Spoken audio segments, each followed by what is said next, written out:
افغان لوري د خرڅولو مال نه دی. زموږ لوري د کوم زوړ بدبخته سپینګیري او شرمیدلي هوسپاله سړي د ارمانونو د پوره کولو وسیله نه ده.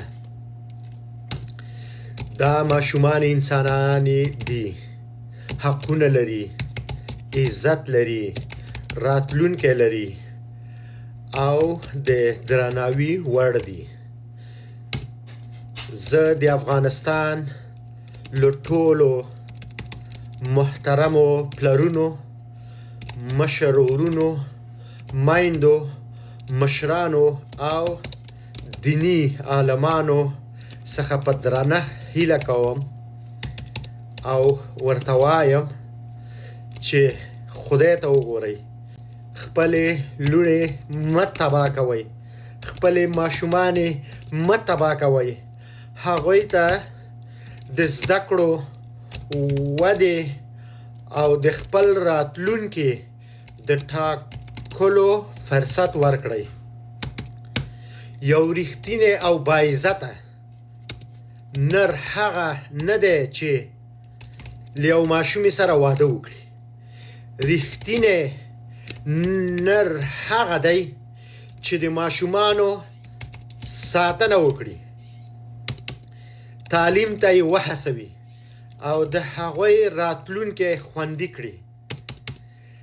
راځئ ګرانو افغانانو چې دا بد دودونه نور پرېږدو چې زموږ ماشومې لورګانې قرباني کوي.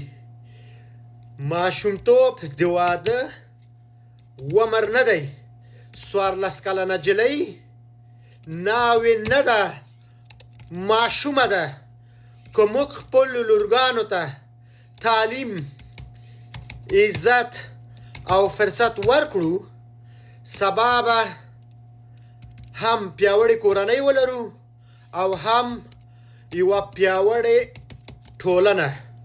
خو که ماشومتوب ترې واخلو، نه یوازې د یو ماشومې نجلۍ ژوند بلکې د ملت راتلونکی تباه او زیانمن کوو. ګران افغانانو، سمه ده چې په نړۍ کې شوګر ډډي لرو، په نړۍ کې ډیری داسې مثالونه لرو چې 80 کلن، 90 کلن، 80 کلن، 90 کلن نارینه ځوانو پیغلو سره واده کوي. خو حداقل دغه ځوانې پیغلې خپل قانوني عمر پوره کړی، خپل ښه او بد پیژني او خپله تصمیم نیول کېږي. په خدای په شرمونې شرمېدلي یاستو. زما دغه مقاله مې په فیسبوک لیکلې ده او تاسو ته مې هم ریکارډ کړې. دا هر سپینګیري پلار ته، دا هر مشر ورور ته او د هرې کورنۍ هغه وارث ته ورسوئ. په خدای نور دغه سیرې د خپله سیره چاته نسو کولی. قربان مسم. بعضې وایي چې دا بدبخته سړی پارسیوان ده، زه هم وایم چې پارسیوان ده، د بادغیسته د هر ځای سیده. ولې خو انسان خدا کنه، انسان خدا کنه. ګران افغانانو، تاسو پښتنو کې هم دا عادت شته. ما په سلګونه هم دا پښتانه لیدلي چې دا کار یې کړی ده. سخت مې چرت خرابه سو. زما غوښتنه د ټولو یارانو افغانانو څخه دا ده چې دغه ویډیو هر کلي او هر بانډې ته ورسوئ. که انټرنیټ هم ضعیف وي، حداقل دا متن ورسوئ، نو سوکاله او آباده اوسئ. ډېره زیاته مننه.